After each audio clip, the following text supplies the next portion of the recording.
بسم اللہ الرحمن الرحیم۔ السلام علیکم ورحمۃ اللہ وبرکاتہ۔ عزیز طلباء و طالبات، ہم کل کتاب دروس البلاغہ شروع کر چکے ہیں۔ کل کے سبق میں دروس البلاغہ کے تعلق سے میں نے بہت ساری اہم اور آپ کے لیے مفید باتیں بتائی تھی جو کتاب کے پڑھنے میں آپ کے لیے معین و مددگار ثابت ہوں گی۔ جو طلبہ و طالبات کل کے سبق میں حاضر نہیں تھے، اگر وہ کتاب کو بحسن خوبی کما حق ہو سمجھنا چاہتے ہیں تو ان کے لیے وہ سبق سننا ضروری ہے۔ کل کا سبق جو 30 منٹوں پر مشتمل ہے، مختصر تعارف کتاب و مبادئات کتاب کے نام سے میں نے اپنے یوٹیوب چینل پر بھی ڈال دیا ہے۔ جنہوں نے سبق نہیں سنا ہے وہ جا کر وہاں سن سکتے ہیں، تاکہ کتاب کے پڑھنے میں آپ کو مزہ آئے کہ ہم پڑھ کیا رہے ہیں، کہ علوم البلاغہ جو ہم پڑھ رہے ہیں اس کے پڑھنے سے ہمیں فائدہ کیا ہوگا۔ تو خیر، میں پھر سے تفصیل میں جانا نہیں چاہتا، بہت کارآمد اور مفید باتیں میں نے آپ کو بتانے کی کل کوشش کی تھی، امید ہے کہ آپ کے ذہن میں ہوں گی۔ آئیے ہم شروع کرتے ہیں سبق نمبر 2۔ کل ہم نے پڑھا تھا مقدمۃ فی الفصاحۃ والبلاغہ،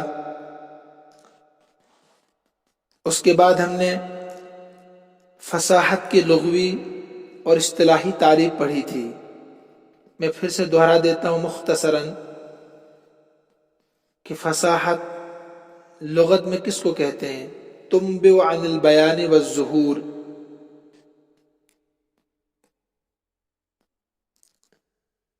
یعنی بیان کرنا، واضح کرنا اور ظاہر کرنا، لغوی معنی اس کے ہیں۔ ایک مقولہ ہے، پروورب عربی میں عرب کے لوگ بولتے ہیں افصح الصبی فی منطقہ، کہ بچہ اپنی بول چال میں صاف ہو گیا، انہیں وہ الفاظ کا تلفظ درست طریقے سے کرنے لگا ہے، تب یہ جملہ بولتے ہیں عرب کے لوگ افصح الصبی فی منطقہ۔ صاحب کتاب نے اس کو آگے واضح کر دیا، اذا بان و ظہر کلامہ، جب اس کی بات، اس کی گفتگو واضح اور صاف ہو جائے۔ بہرحال تفصیل کل کے سبق میں آ چکی ہے۔ اور پھر اس کے بعد ہم نے پڑھا تھا اصطلاح میں فصاحت کس کو کہتے ہیں؟ کلمہ، کلام اور متکلم کی صفت بنتی ہے۔ کلمہ، کلام اور متکلم کی اس صفت بنتی ہے فصاحت۔ جیسے آپ کہیں گے، میں نے آپ سے کہا قلنسوۃ، آپ سمجھ گئے کہ اس کے معنی ہے ٹوپی، تو آپ کہیں گے ھذہ کلمۃ فصیحۃ، یہ کلمہ یعنی قلنسوۃ، اس کے بارے میں آپ کہیں گے، اگر آپ سمجھ گئے اس کو، ھذہ کلمۃ فصیحۃ۔ ایسے میں نے آپ سے کہا جاء زید، تو آپ سمجھ گئے کہ زید کے آنے کی اطلاع دی جا رہی ہے، تو آپ کہیں گے ھذا کلام فصیح، ایک شاعر جو فصیح کلام کرتا ہے اور اس کے اشعار بالکل واضح ہے اپنے مقصد میں، یعنی اپنے مافی ضمیر کو ایک شاعر اچھے انداز میں بیان کرتا ہے، سب سمجھتے ہیں ان کے کلام کو، تو آپ کہیں گے ھذا شاعر فصیح، یا ایک بہترین لیکچر دینے والا آپ کے سامنے، آپ کہیں گے ھذا متکلم فصیح۔ ٹھیک ہے، تو یہ فصاحت کلمے کی بھی صفت بنتی ہے، جیسے ابھی مثال دے دی میں نے، کلام کی بھی صفت بنتی ہے اور متکلم کی بھی صفت بنتی ہے۔ تینوں کی مثالیں آگے آپ کے سامنے، برخلاف بلاغت کے کہ اس کے ساتھ صرف کلام اور متکلم متصف ہوتا ہے، انہیں بلاغت صرف کلام اور متکلم کی صفت بنتی ہے۔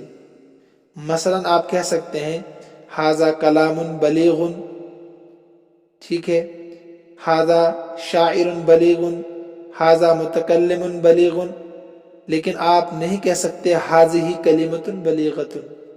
جو اوپر آپ نے قلنسوۃ کے بارے میں کہا ھذہ کلمۃ فصیحۃ، ایسے آپ نہیں کہہ سکتے ہیں ھذہ کلمۃ بلیغۃ۔ بلاغت صرف کلام اور متکلم کی صفت بنتی ہے، اور فصاحت کلمے، کلام اور متکلم تینوں کی صفت بنتی ہے۔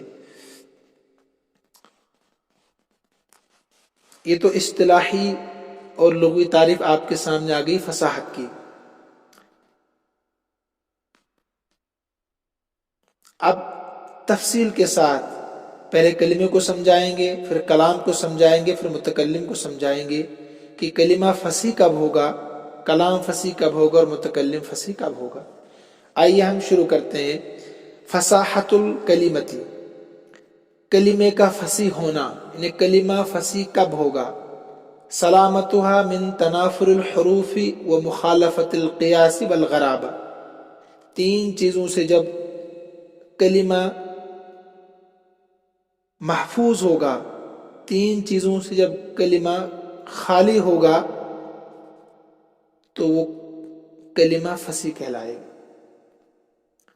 آپ نے کوئی کلمہ بولا، مثلا قلنسوۃ بولا آپ نے، تو یہ قلنسوۃ، یا آپ نے کتاب بولا، قلم بولا، جوالۃ موبائل کو کہتے ہیں، آپ نے جوالۃ بولا، کوئی بھی لفظ جو آپ بولیں گے وہ تین چیزوں سے خالی ہونا چاہیے۔ نمبر ایک تنافر حروف سے خالی ہو، نمبر دو مخالفت قیاس سے خالی ہو، نمبر تین غرابت سے خالی ہو۔ پہلے صرف یہ تین چیزیں آپ اپنے ذہن میں بٹھا لیں۔ ہر ایک کی ترتیب آگے آئے گی، انہیں ترتیب کے ساتھ بیان کریں گے اس کو۔ تو کلمے کے فصیح ہونے کے لیے تین چیزوں سے اس کا خالی ہونا ضروری ہے۔ آپ کو سمجھ میں آ رہا کہ نہیں؟ نمبر ایک تنافر حروف، مخالفت قیاس اور غرابت۔ پہلے تین چیزیں ذہن میں بٹھا لیں۔ اب سنیے ترتیب کے ساتھ۔ تنافر حروف کس کو کہتے ہیں؟ صاحب کتاب رحمت اللہ علیہ فرماتے ہیں وصف فی الکلمۃ یوجب ثقلها علی اللسان وعسر النطق بها نحو الزش للموضع الخشن والحوخ لنبات ترعاه الإبل والنقاح للماء العذب الصافي والمستجزر للمفتول۔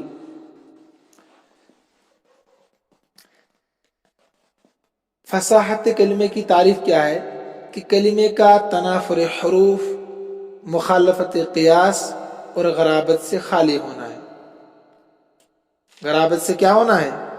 خالی ہونا ہے۔ اب تنافر حروف کیا ہے؟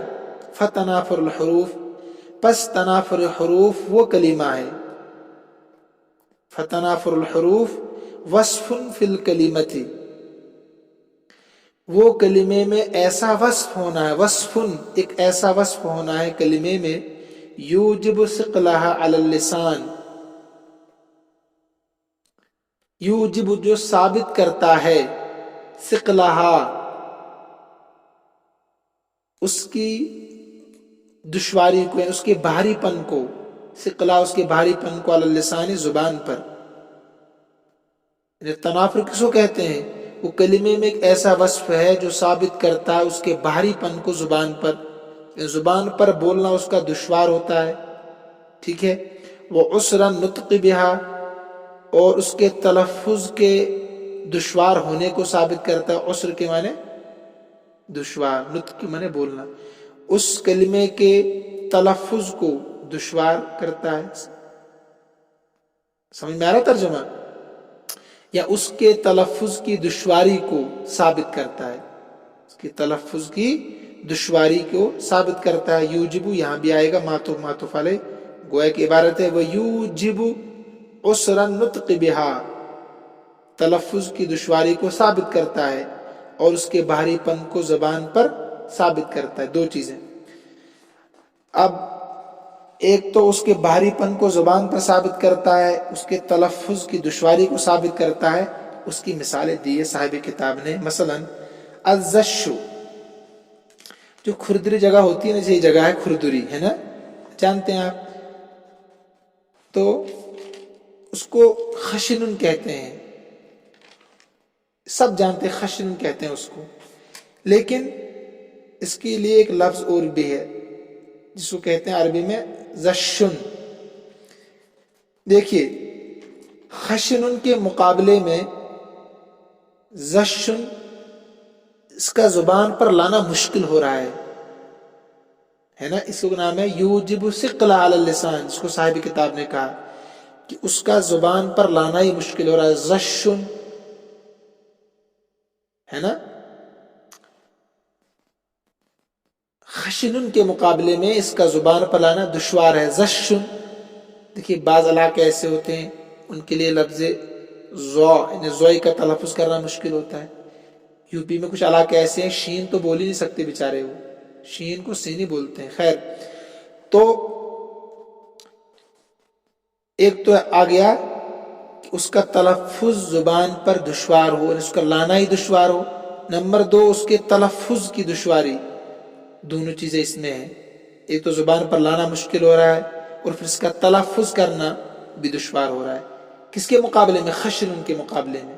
تو پتا چلا کہ زشن میں فصاحت نہیں ہے، خشن میں فصاحت ہے. یعنی فصاحت کے درجے سے یہ گر گیا زشن. تو اب اس کے لیے آپ نہیں کہہ سکتے ہیں حاضی کلمۃ فصیحۃ. سمجھ میں آپ کو آ رہا ہے؟ ٹھیک ہے. تو حاضی کلمۃ فصیحۃ نہیں کہہ سکتے آپ. کس کے لیے؟ زشن کے لیے. ہاں خشن کے لیے کہہ سکتے ہیں. تو زشن فصاحت کے درجے سے گر گیا ہے. ایسے ہی والہو لنبات ترعاہ الابل، تو ہو کہتے ہیں اس گھاس کو جس کو اونٹ چرتے ہیں. اب آسان ہے. تو ہو جو ہے اس میں زبان پر لانا بھی یہ مشکل ہے، اس کا تلفظ کرنا بھی مشکل ہے. کس کے مقابلے میں؟ نبات کے مقابلے میں. تو لہذا ہو فصاحت کے درجے سے گر گیا، غیر فصیح ہو گیا، اور نبات یہ فصیح ہے. ٹھیک ہے.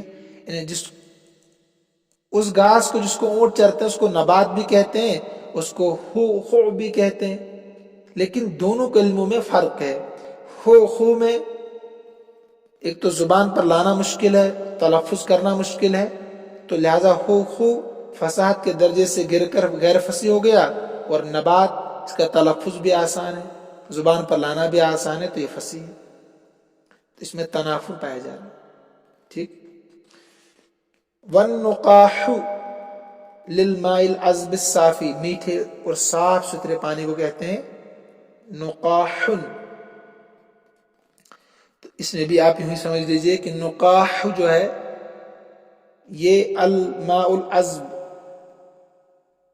یعنی العذب الصافی جو ہے نا، العذب الصافی کے مقابلے میں اس کا تلفظ مشکل ہے، اس کو زبان پر لانا کیا ہے؟ مشکل ہے.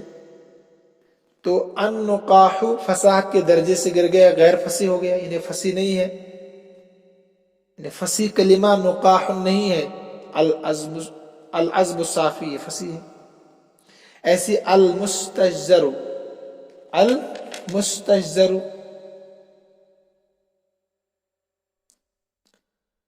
مجدر کہتے ہیں کس کو؟ بٹے ہوئے بالوں سے جو رسی بنائی جاتی ہے نا، بالوں سے، جانوروں کے بالوں سے، ان عورتوں کے بالوں سے بھی پہلے زمانے میں بناتے تھے. تو جانوروں کے بالوں سے جو رسی بناتے ہیں اس کو المستجزر کہتے ہیں. ٹھیک ہے. تو المفتول بٹے ہوئے بال. تو المستجزر اس کا تلفظ زبان پر لانا دشوار ہے مفتول کے مقابلے میں، تو لہذا المستجزر غیر فصیح ہو گیا اور مفتول یہ فصیح. امید ہے کہ آپ تنافر کلمہ سمجھ گئے ہوں گے.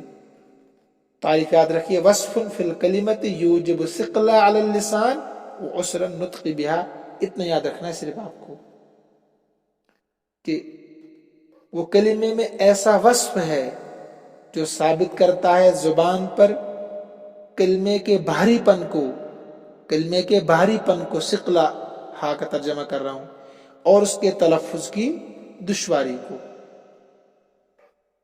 یہ تعریف ہے تنافر حروف کی، مثالیں آپ کے سامنے آ گئی۔ اب ایک بات اور ذہن میں رکھیے آپ، تنافر حروف یہ کیسے پہچانیں گے؟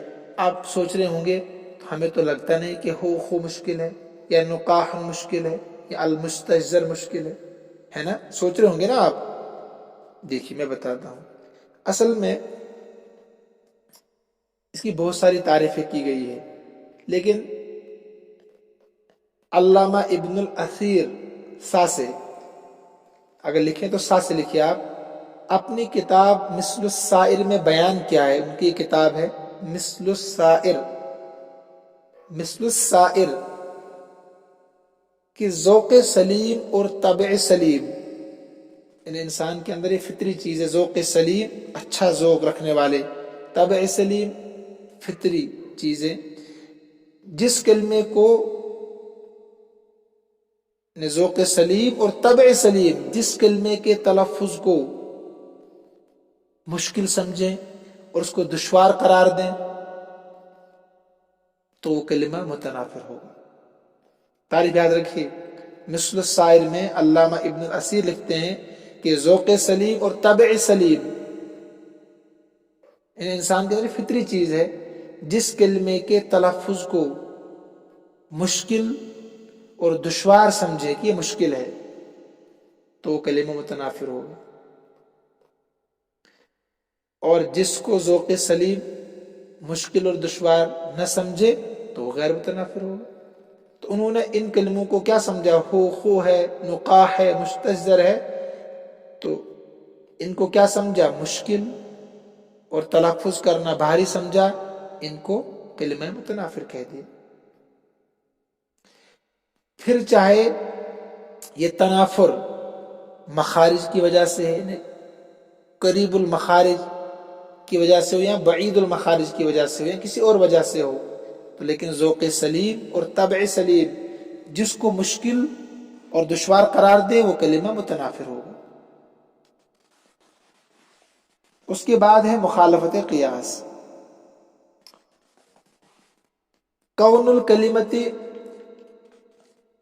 غیر جاریت علی القانون الصرفی، مخالفت قیاس یہ ہے کہ کلمے کا قانون صرفی کے مطابق نہ ہونا، کون الکلمتی کلمے کا نہ ہونا، غیر جاریت علی القانون الصرفی قانون صرفی کے موافق، یعنی کلمے کا قانون صرفی کے موافق نہ ہونا۔ قانون ہے نا کچھ صرفی، کچھ لغوی قانون ہے، یہاں صرفی انہوں نے کہا، آپ حاشیے میں دیکھ سکتے ہیں، چاہے وہ قاعدہ صرف کے خلاف ہو یا قاعدہ لغت کے خلاف ہو، یعنی کوئی لفظ ہے آپ کے سامنے، چاہے وہ صرف کے قاعدے کے خلاف ہو یا وہ لغت کے قاعدے کے خلاف ہو، اگر صرف یا لغت کے قاعدے کے خلاف کوئی کلمہ ہے تو وہ فصیح نہیں ہوگا، آپ کہیں گے اس میں مخالفت قیاس۔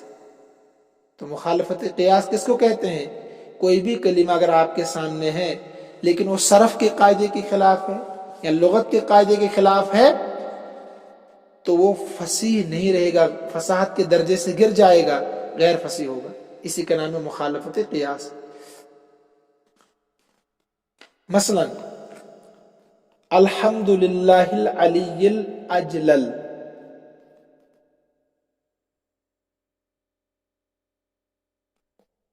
یہ مثال جو ہے نا یہ لغت کے خلاف بھی ہے اور صرف کے خلاف بھی ہے۔ الحمد للہ العلی الاجلل لکھو اس کو آپ، تو یہ لغت کے خلاف بھی ہے اور قاعدہ صرفی کے خلاف بھی ہے۔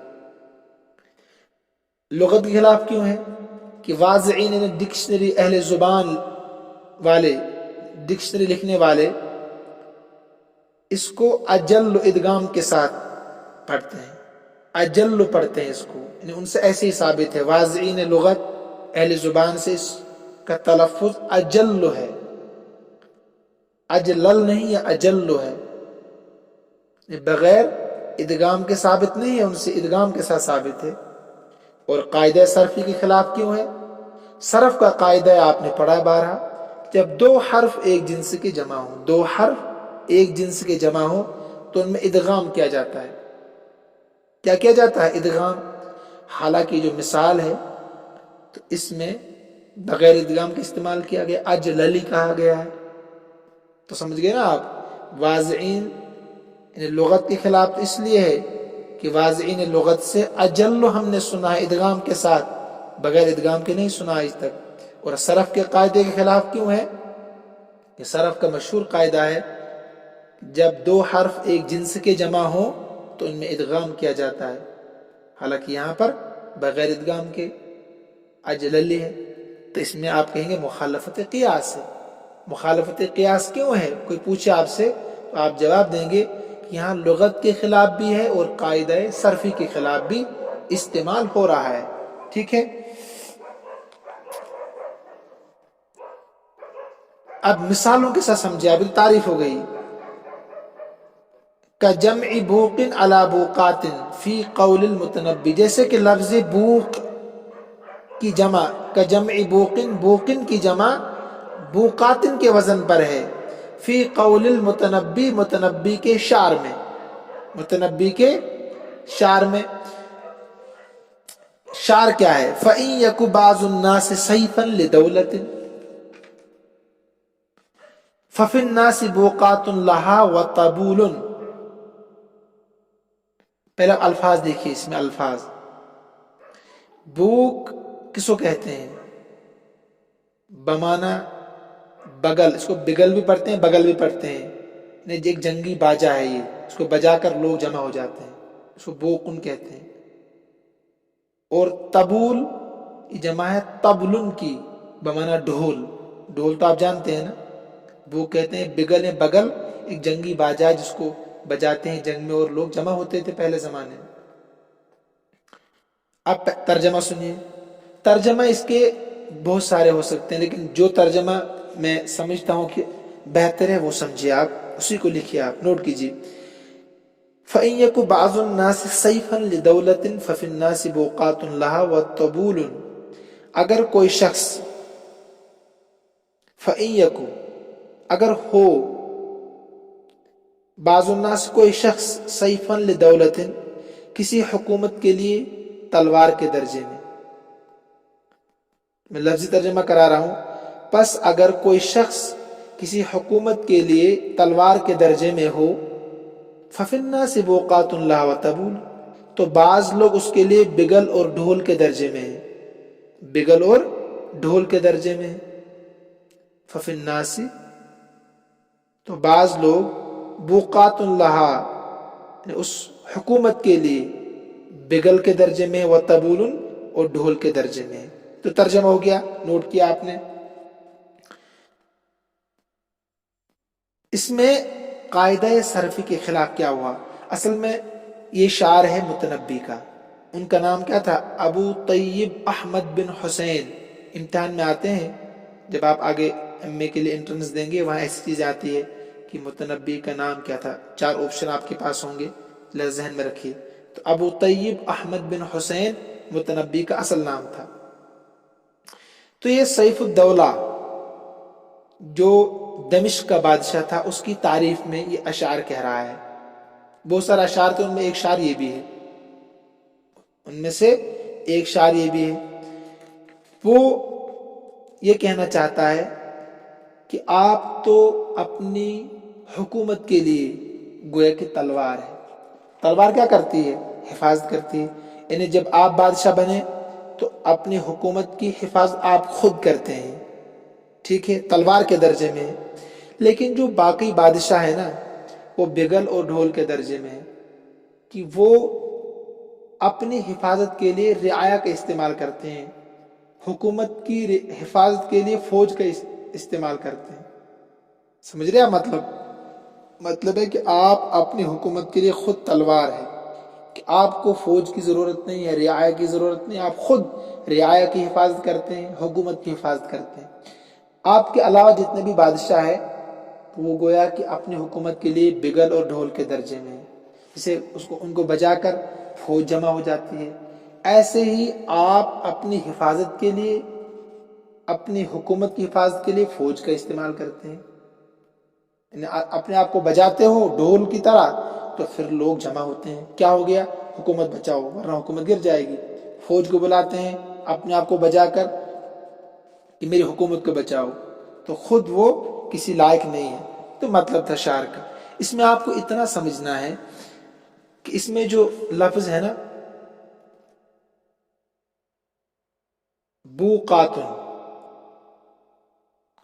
جو بو قاتن ہے یہ جمع ہے خلاف قیاس۔ کیا ہے یہ خلاف قیاس ہے، ان سے محل استشہاد اس میں بو قاتن ہے، تو یہ لفظ قانون لغت کے خلاف ذکر کیا گیا ہے، لغت کا جو قاعدہ ہے اس کے خلاف ہے۔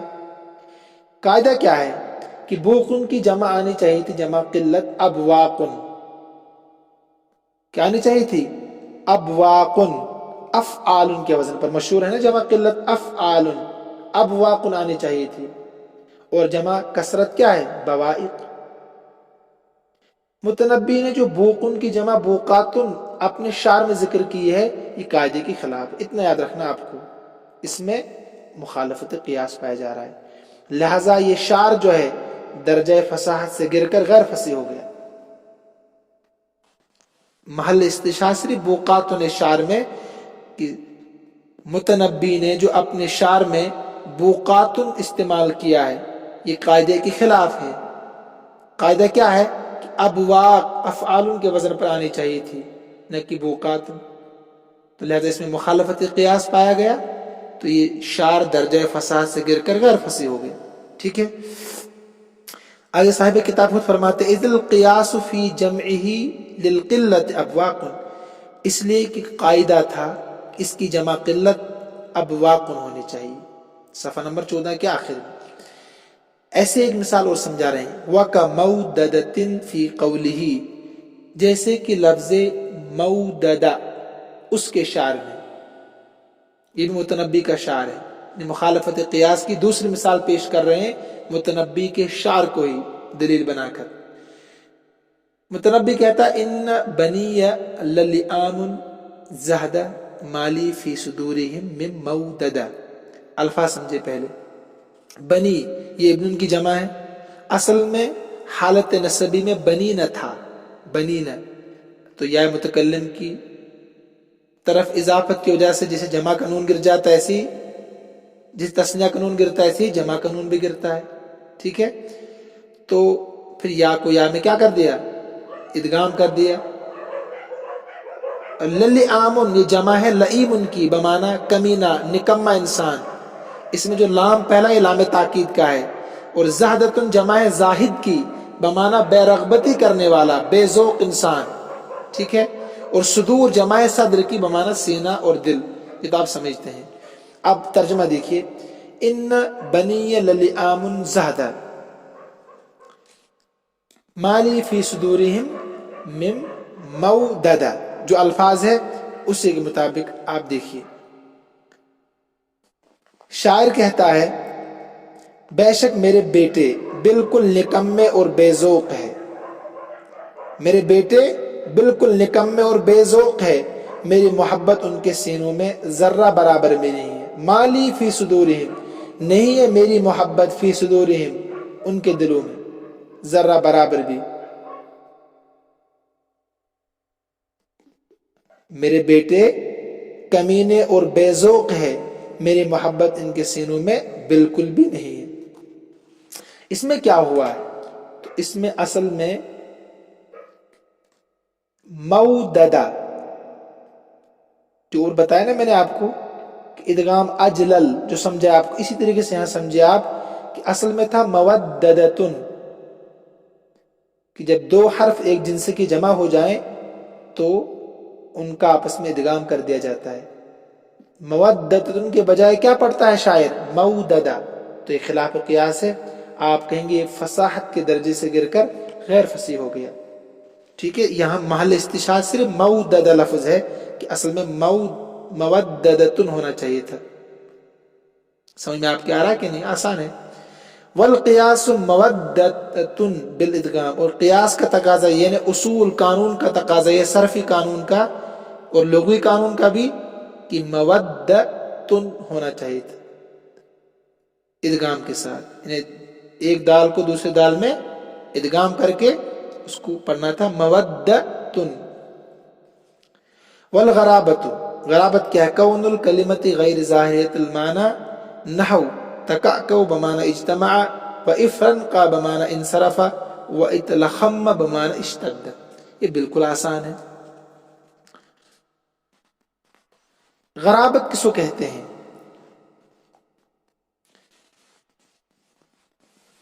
غرابت کہتے ہیں کلمے کا ظاہر المعنی اور مانوس الاستعمال نہ ہونا. انہیں ایک کلمہ ایسا آپ اس کو پہلی بار سنا ہے، اس سے پہلے کبھی نہیں سنا ہے، لیکن اس کے مقابلے میں دوسرا لفظ جو ہے وہ آپ نے بار بار سنا ہے، اس کا نام ہے غرابت. انہیں غرابت کے معنی تھے نئی چیز، انوکھی چیز، یونک. ٹھیک ہے، تو غرابت کے معنی ہے یہاں پر کہ ایسی چیز جو کثیر الاستعمال نہ ہو، زیادہ استعمال نہ ہوتی ہو، لیکن اس کے مقابلے میں جو دوسرا لفظ ہے وہ عموماً استعمال ہوتا ہو. تو یہاں دیکھیے آپ،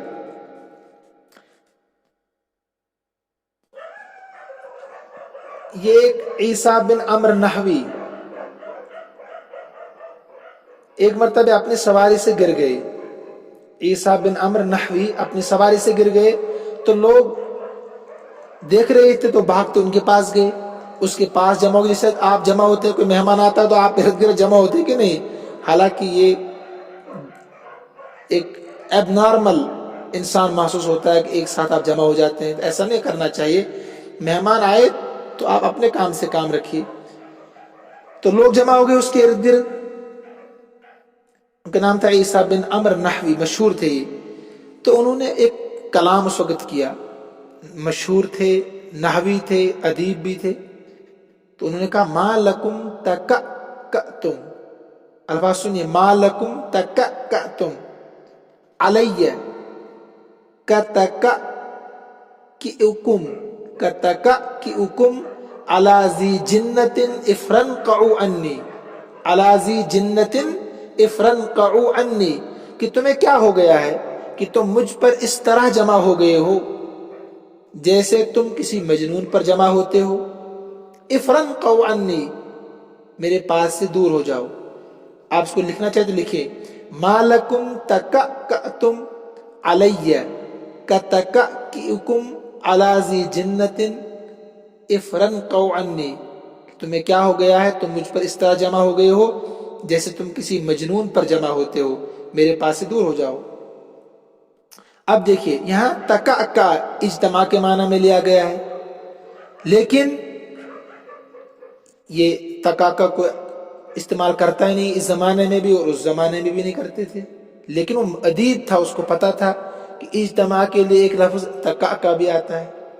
افرنقع انصرف کے معنی دور ہونا، ہٹنا. تو جو معنی افرنقع کا ہے وہ انصرف کا ہے، لیکن زیادہ استعمال انصرف ہوتا ہے. آپ نے بھی پہلی بار سنا ہوگا افرنقع، تکعکع سنا ہے نا پہلی بار. ایسے اتلخم بمعنی اشتد دوسرے شعر میں، تو اشتد تو آپ نے بہت سنا، اتلخم نہیں سنا ہے. تو ایسے استعمال